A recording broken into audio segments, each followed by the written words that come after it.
All right, wonderful people, welcome back to this wonderful channel where we'll bring you back-to-back update and information as see the hot. In case you have not joined our social media handle, what are you waiting for? Kindly go ahead and subscribe, like, comment, share, and also remember to on your notification button so that whenever our news drop, it will be the first. We will collect them. It's a shocking Monday in the land of the indigenous people of Biafra, a black shocking sit-at-home day in the land of the indigenous people of Biafra, as Master Simon Èkpá drops another information for the people of the indigenous people of Biafra as they go. The other day, I brought to you live video of the Biafra parliament members in Norway having a discussion with the Minister of Foreign Affairs Norway, letting the people of Norwegians to know about Biafra struggle, even though that friendship has been established a long time ago.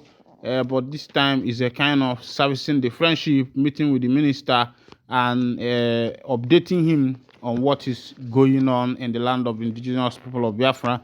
Currently, the Biafrans have a government in exile, which other big nations did before they had their freedom. And looking at the arrangement of this government, you will find out that those who are into this government are people who are very learned. I was watching that video and how these people carried themselves and represented the Biafrans. It was as if the Biafra nation had already come. You through their eyes, through their vision, through their mission, through you look at their faces, you see the fulfilling of the prophecy, the fulfillment of the prophecy of a land called the land of the indigenous people of Biafra. Many people are kicking against this part of Biafra because they don't know the prophecy behind this part of Biafra, and it is a dream that is going to still come true. A lot of prophets, a lot of men of God has prophesied on these. People who can see seers have prophesied on this. They have spoken about the future of the parts of Biafra. And when I saw the members of the parliament of the Biafra Republic government in exile representing the Biafrans in Norway before before the Minister of Foreign Affairs Norway, I was out. I was surprised. I say, yes, this is it. This is how it's supposed to be. And you see them; they are young people, very young minds with vision, vibrant mind. This is how it's supposed to be. And I'm telling you that if Biafra happens to come, it will be one of the best country in Africa, and not only in Africa, in the world. It will be one of the best countries in the world because looking at the Igbo man's innovation, the revolution of technology in the Igbo man's hand. You know that when the white man came, all his technology, the people who captured it are the Igbos. Even though some of those people, they were not educated, they did not go to school, but they are still eating from that technology until today. Go to Mbuka, you see the electricians, you see the welders, you see all manner of things, and then Akpozo, those blacksmiths and the rest of them. And this will tell you that Igbo people really captured the technology of the white man. It's just that these things were transferred through what is called formal education, through what is called non-formal education. Is a kind of verbal handover, and Igbo people captured all these things. And you are telling me that if Biafra happens to come tomorrow, that is not going to be one of the best countries in the world. It is going to be one of the best countries in the world. I'll be dropping you that information from the Prime Minister of the Biafra Republic government in exile so that you can hear from him by yourself. You can hear from him by yourself. As it be for Anambra State, 3-story building don't collapse. For Anambra State, the way wetin they call them engineers, they take the build house these days. They go use material where they go use build one room, go use and build 4 decking. Because they try to manage materials, and when the building falls, they will start blaming Satan. Satan no kwebe no longwe. As it be 5-story building collapse in Anambra, and excavator had already been deployed to the site to commence evacuation of the rubble and possible rescue operation of any trapped victim.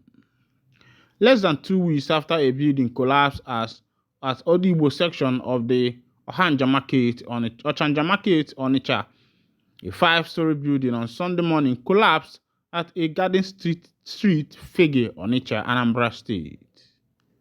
Confirming the incident, the chairman of the Anambra State Physical Planning Board, Chike Madueke, decried the development and expressed gratitude to God that no life was lost, as the collapse was a partial one.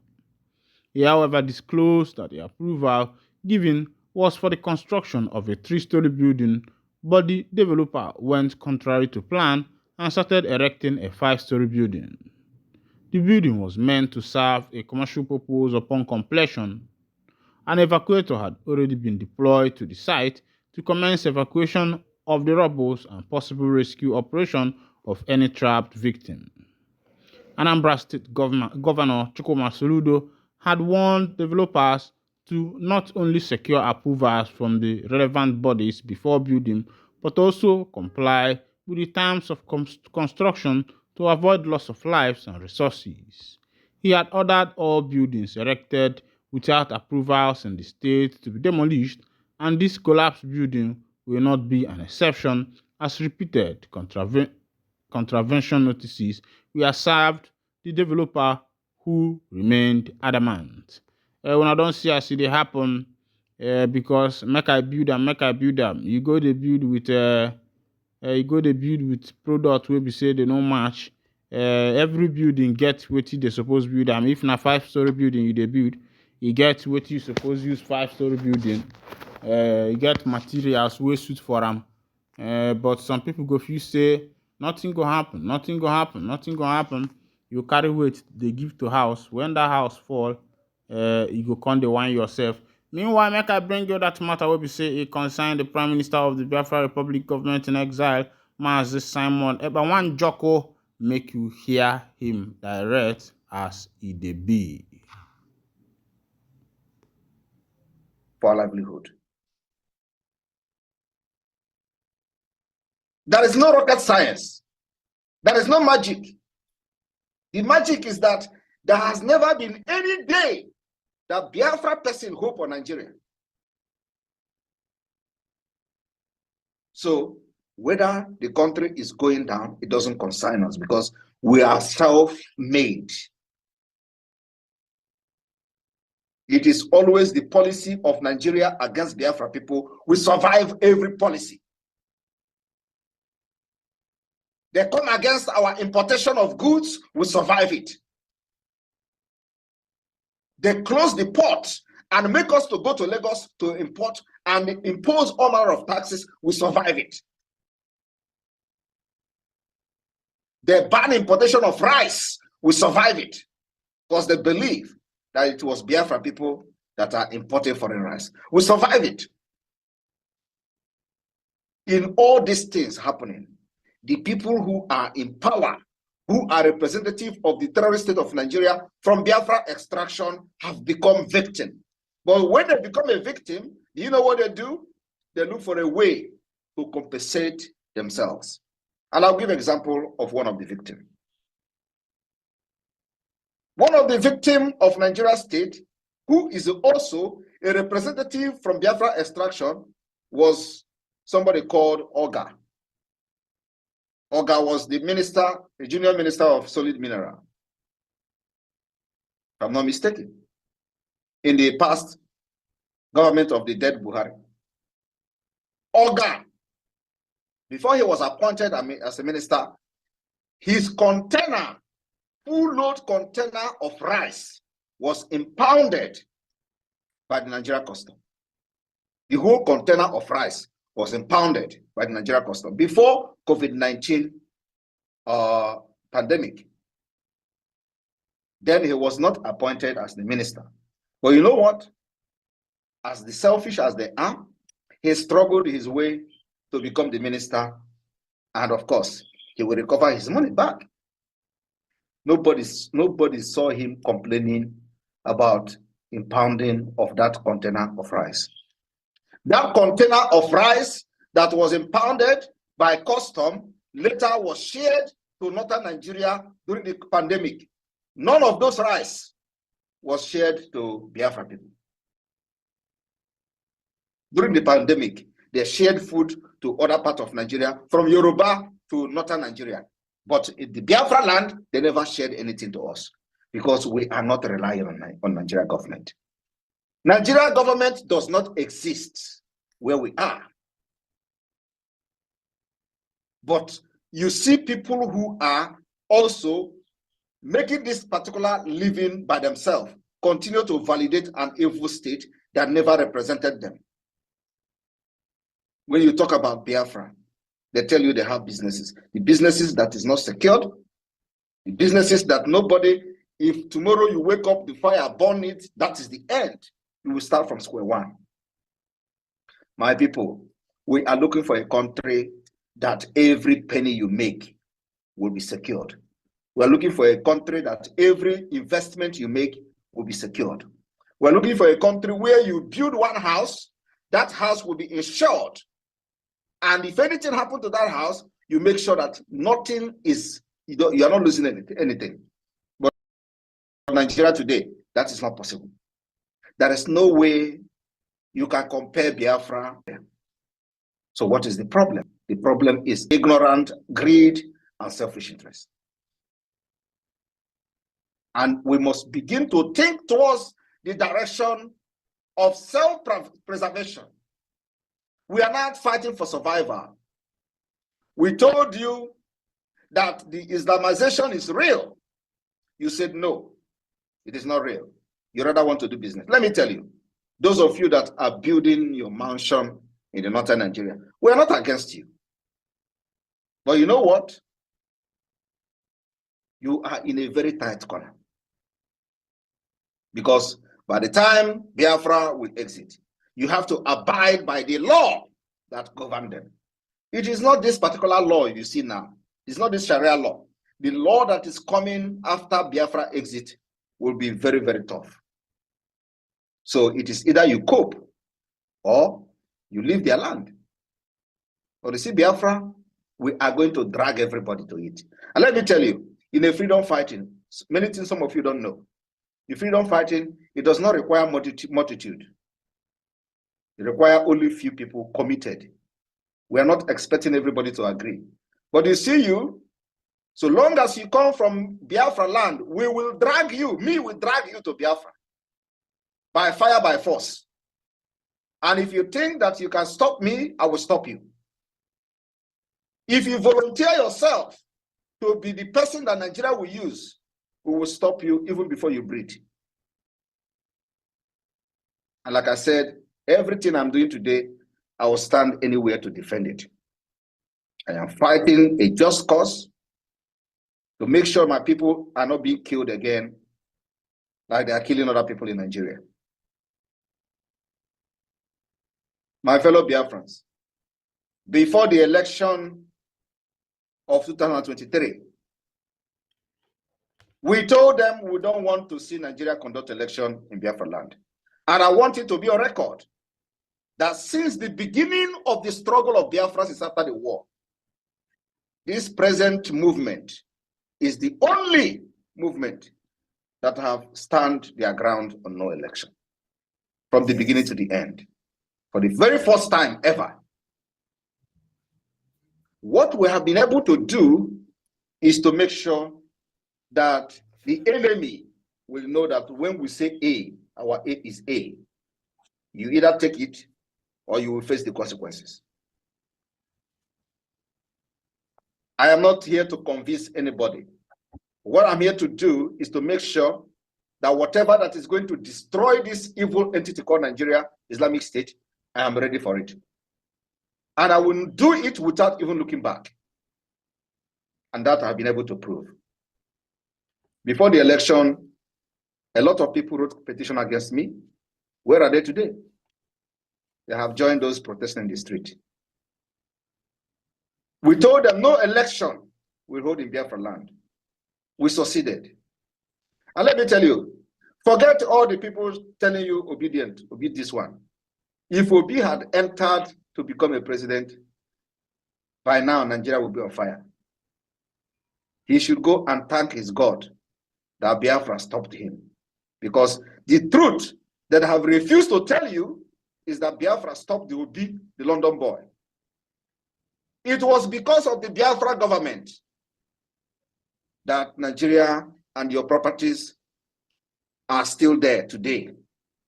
Because Adebi Obi is a president, and this, what you see here happening now in Nigeria, it will be times 3. Because that is when the sabotage plus the economic hardship will take. All right, welcome back, wonderful people. The voice of the person you have just heard is Simon Èkpá Nwanjoko, the Prime Minister of the Biafra Republic government in exile. Of course, he has said a lot of things. And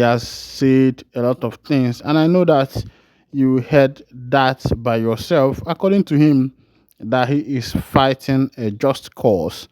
And for him, that if you're a Biafra and you say you don't want to go home, he say I ain't go drag you back by yourself, carry you go to the Biafra land. He said I ain't go drag you by yourself, make you carry your hand reach for the land of Biafra for your people.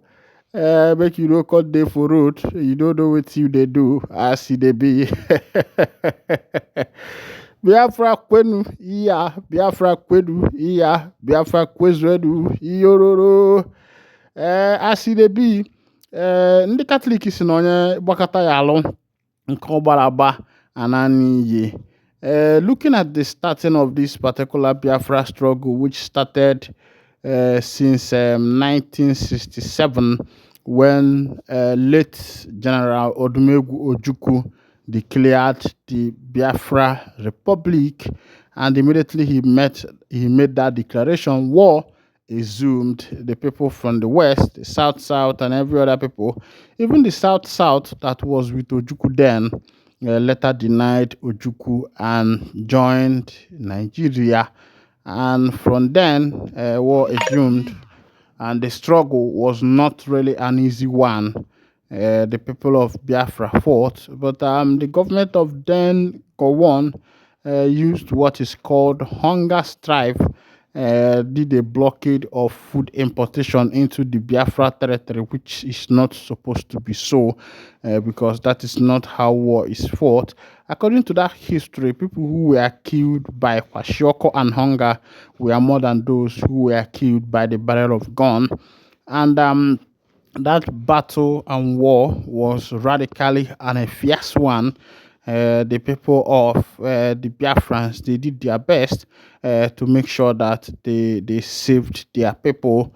But when you know that, when a lot of people support a particular people, because during that war, the United States of America was neutral, but UK was fully in support of a nation which they built, that is called Nigeria. Of course, you know that as colonial masters, they still have their benefit which comes from Nigeria. So they fought tooth and nail to make sure they protect the country that they amalgamated by themselves. Because remember that it was UK that amalgamated the eastern and western southern protectorate. Everything he brought together during one of the head of states of the colonialism then. And after that, the Biafrans have been making sure that they move out of this nation called Nigeria. But that struggle has not been easy. It has moved from the hand of Ojukwu. Later on, people like Ralph Uwazurike took over. And as it is now, Ralph Uwazurike, his team and group is more like a registered entity in Nigeria. They even have ID card. They are more like NGO, or should I call them an organization now? So there is nothing like the pursuant of the struggle again. They have given up on the struggle. From there, after Ralph, that was when invention of Mazi Nnamdi Kanu came about. And I think since then, the breed of Mazi Nnamdi Kanu and those who he has trained, like he will always refer to Mazi Simon Nwanjoko Èkpá as his disciple, And there was a time he made a broadcast. He said, "Go and listen to Simon Èkpá and see what he's doing. Go and listen to Èkpá. Listen to Èkpá. He's what listen." Nnamdi Kanu was the one who gave this applaud to Èkpá, even encouraged a lot of people to go and listen to him. And you can see that since Nnamdi Kanu is in the DSS detention, he has remained advocate of having a country called Biafra, because a lot of people thought that by now that he must have backed down because of a lot of circumstances that surrounds this issue of having the Biafra nation. So people felt that at this point that Kano must have given up, but still yet he still remains strong and resilient. He has decided not to give up, not to back down. He has decided to stand to his feet as he be, and the battle continues. The waraga continues. As ndị boys na ife ntị na-ata ezuru ike na ntị na onwe ya ama nzu ike. Maka na ka ntị na-agbalị ka ọ gbalie efe dị ya n'ugwu, ya bụ ntị ike ya na-agwụkwa. Ife ntị kpụkwanụ n'ọnụ, ya bụ ife ama nzukọ n'ike na-ekosi adị. Meanwhile, it don't reach time why I go to wind down the curtain. And if this is your first time of joining us on this wonderful channel, kindly go ahead and subscribe, like, comment, and share. I greet all of us of freedom all over the world, wherever una dey, wherever una dey come from. I say Kachukwu Kabiama, make it help una. And other countries of the world wey be say they fight for their freedom, say may they come out to become a nation of their own. You know they easy. Getting freedom no be easy thing. But God, Chukwu Kabiama, now you know the time. Kando here. God bless you. Thank you.